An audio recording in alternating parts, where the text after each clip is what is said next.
Hello and happy 4th of July. I am posting this on YouTube on July 3rd and on my Facebook business page on July 4th.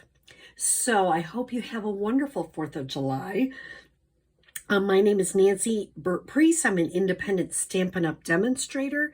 My email, my website, the July host code, and I have both my Facebook business page and my YouTube channel, so you probably found me one of those places. And I'm starting a Pinterest. I'm starting to post cards to Pinterest, so check them out. If you want to right now, take a screenshot of this information. If you want a catalog, please reach out to me. I would be glad to get you a free catalog. And we just have the new mini and the new SaleABration that have gone live. Let me grab them out here. So you can get these for free right now, plus an annual catalog. In case you're not sure, because this is my beginning series. So what is SaleABration? Well, we have two of them now per year, one in the beginning of the year, January, February, and this one for July, August. So, and it tells you really in the beginning, choose a free SaleABration product with every 50 or 100 you spend before tax and shipping. So, like this cute hippo set, which I am going to be featuring next time I make a video. This is like if I spent $50, I would be able to choose the stamp set. If I spent another $50, so $100 total, I could get the stamp set and the dies. So that's how SaleABration goes. There's a lot of paper, free stamp sets, dies. This is really nice because you get 20 full-size cards and envelopes. So there's some wonderful things in here. The other thing, this one is cool because you get the stamp set and all the designer series paper. When you hear people say DSP, that's designer series paper or pattern paper. If you host a party and you have 300 or more, excluding shipping, then you get to get the Perfectly Pomegranate set for free. And there is some wonderful specials right now if you want to join as a demonstrator. So you would be a demonstrator under me if you joined under me.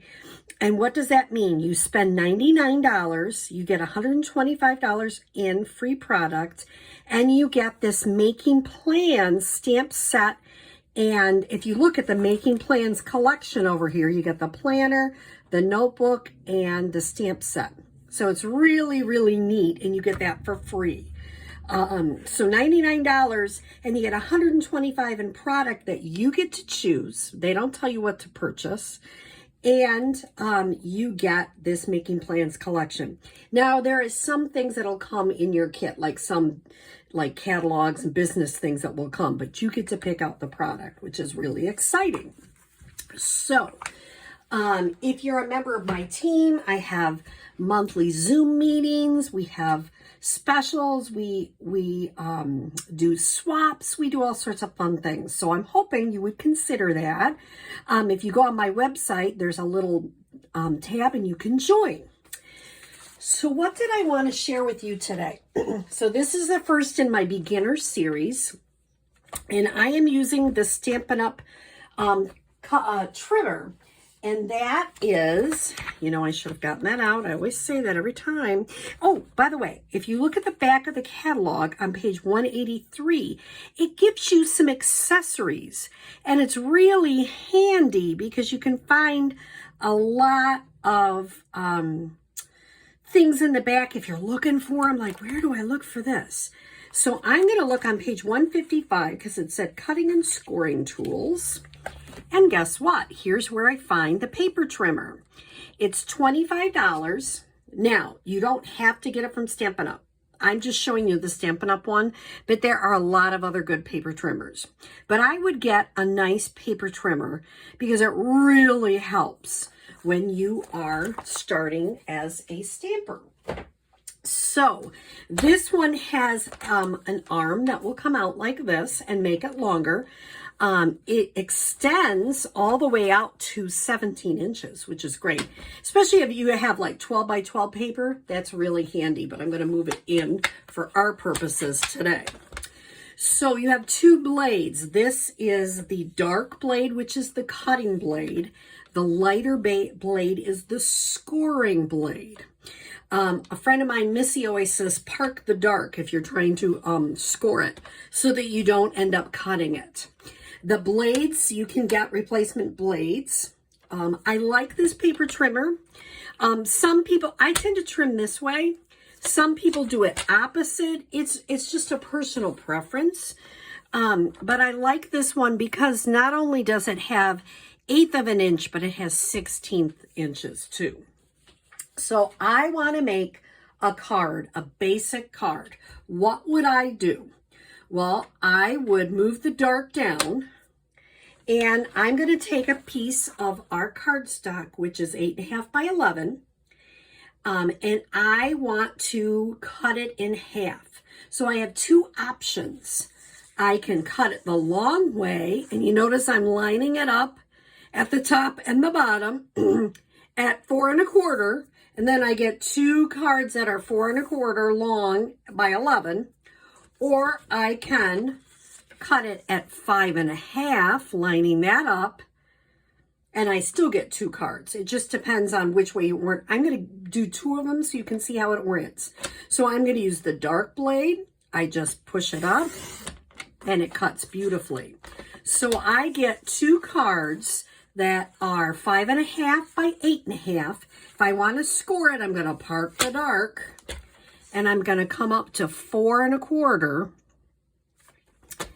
and score it. And I do it usually twice. And see, the score line is what comes here. And if you fold it the way the score line goes, you fold it, it usually folds better because its fibers have been broken. So this is 5 1/2 by 8 1/2. Scored at 4 1/4. This is what we consider a basic card size. I can do the same with this one. Score, I make sure I'm using the gray blade and score it at 4 1/4. Okay. Now I'm going to get another piece so you can see what it looks like if I cut it the other way. So I'm going to move this to the side, and I'm going to put this in the long way. And I'm going to move the dark up, and I have it lined up all the way. Probably can't see it all the way, but I have it lined up at 4 1/4, and I'm going to cut it in half. Okay, so now I've cut it in half, and I've got the score blade way down, or the cutting blade way down, because I don't want it up here. I want it way down, and I'm going to score it at 5 1/2. And I can do that in both pieces. Okay, so now when now if you score it, usually it folds good, but there's also a little tool we have, and this is a bone folder. You don't have to get it from Stampin' Up, but it's a nice one, and it just makes that fold nice and crisp if you just go along the edge, okay? So I have two different kinds of cards folded. I have the long way, 4 1/4 by 5 1/2, and I have 5 1/2 by 4 1/4. Same measurements, just a little bit different. This one opens to the side. This one opens up and down. I also saw a really great tip. Let's see, sometimes my blade, if my blade is sharp, if you just run the score blade right along there, kind of is lifting up right now. If I run my score blade, it settles it right down. So that's kind of a neat one. So that's your basic card. Now, you wouldn't have to put anything on it, but I usually do. Because it just seems to add, we want to make this homemade card really nice. So I'm going to take my paper trimmer, and I have basic white. It is not the thick, it's the regular basic white. Thick basic white is if I'm going to use the thick for the base. Then you need it a little bit sturdier. But I am going to be using this, and I'm going to line this up at the 4-inch. I'm going to use the dark blade, 4 by 5 1/4. And I'm going to do the same thing one more time, 4 by 5 1/4. Okay. I'm going to move this to the side for a minute just to show you what I've already done. So if I want, I can put this on the front of my card, and it has a nice little edge around it. I can stamp on it, and I usually cut a white for the inside. The only time I don't do that is if I'm using the thick basic white or the thick very vanilla. Then I don't. But usually every other time I add a white to the front and the inside, just because it helps when you are creating your card. So we know how to cut our outside, and we know how to cut this white. Now, I'm a new stamper. I have I'm just pretending. I have one stamp set. If you looked, I have a lot more than one. But I want to use one stamp set, and I want to make a card. So what would I do? Well, if it was me, I would, to make it simple, this is just stamps, ink, and paper. That's all I need. And I cut my paper. It's just stamps and ink. So I'm going to use basic black for my saying in the middle. Now remember, when you have both of this type of card, you can have them be vertical, or you can have them be horizontal. So it is your preference. I sometimes get in a rut and I find myself doing them vertical, and then sometimes I go, okay, I need to make some horizontal cards.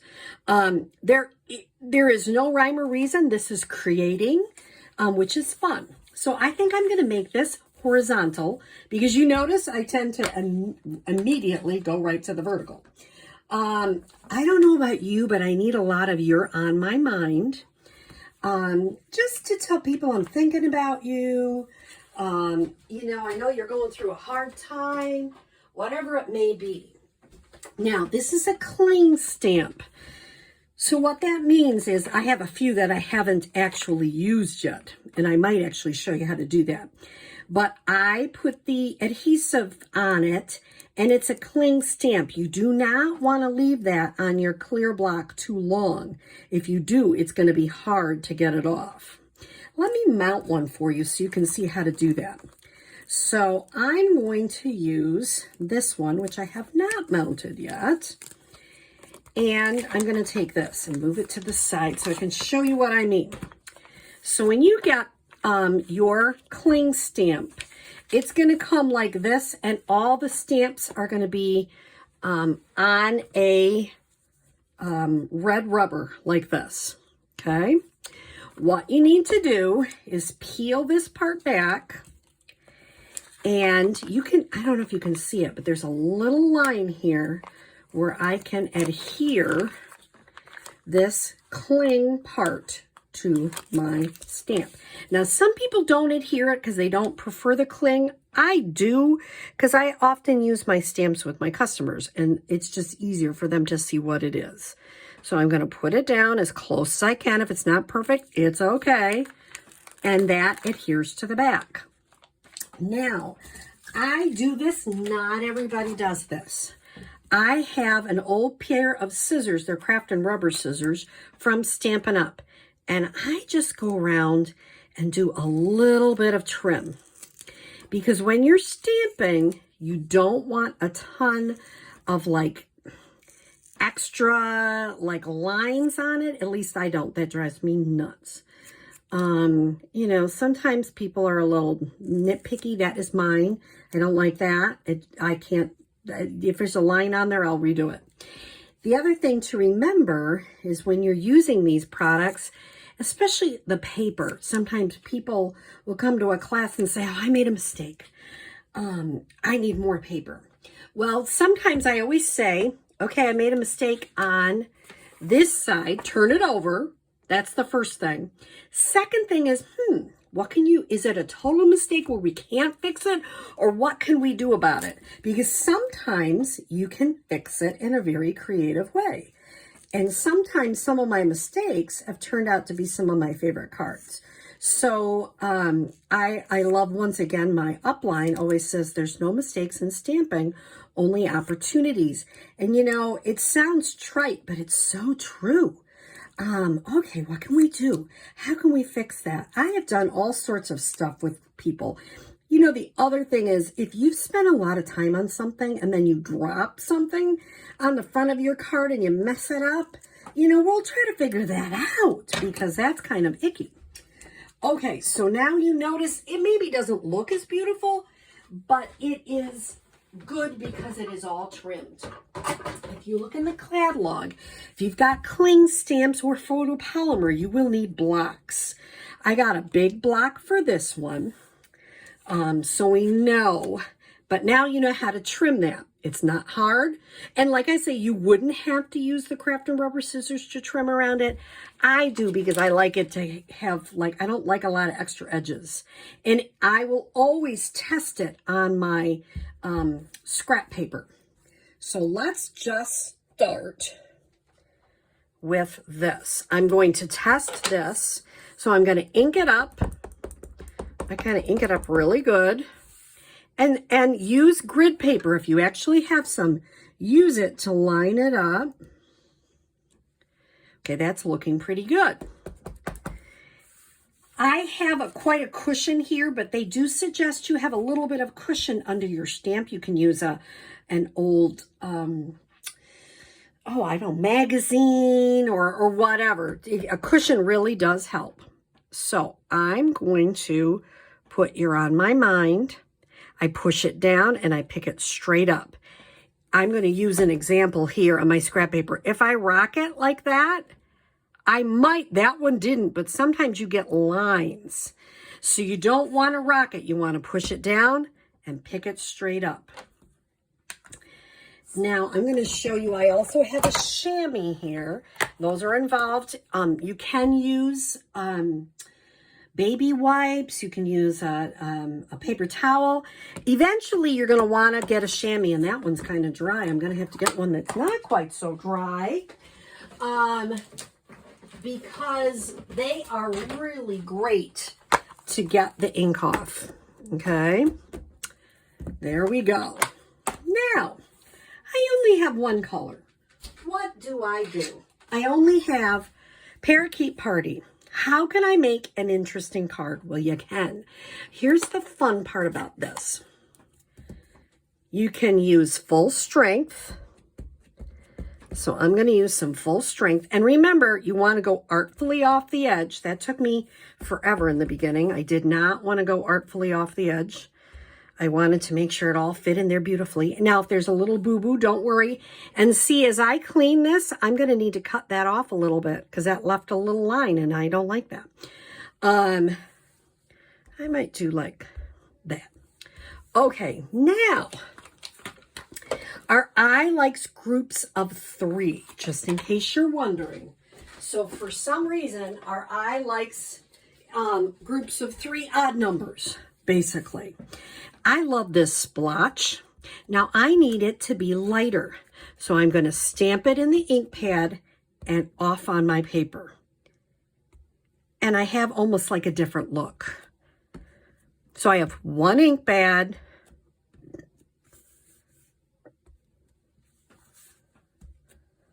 Now I decided maybe I need a little bit more of that big one right there. And on the inside, I might just put there we go. Now I've used one ink pad in a color, and I've used my Memento. If you were a beginning stamper, definitely get yourself a black. You will need a black. I would recommend chamois. They're relatively cheap. in the back of the catalog. Once you get going, you're going to want to really clean your stamps well. I use them all the time. You don't have to have them in a special case. I just do. So I'm going to use this one. I'm going to adhere this. Now, how do you adhere it? There's lots of different ways. I'll show you 2 different ones. We have what we call Tombow Multi-Liquid Glue. That is in the back of the catalog. I do like it. It's a good adhesive. It gives you what we call a little wiggle room.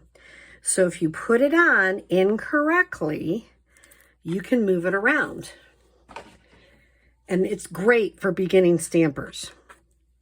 So I'm going to move this over here, adhere this down. And you notice I moved it, I jiggled it a little. That's okay. So there's my front. Here's the other one we offer. This is Stamp and Seal. We also have Stamp and Seal Plus. And I'm going to adhere this on the inside. So the Seal Plus is for a little bit, you know, really making it stick. If you're doing like envelopes or creating boxes or bags. So here's our basic card. You know how to stamp it. You know how to clean your stamps. You know how to cut your cardstock. And you know how to get a few different colors out of one ink pad.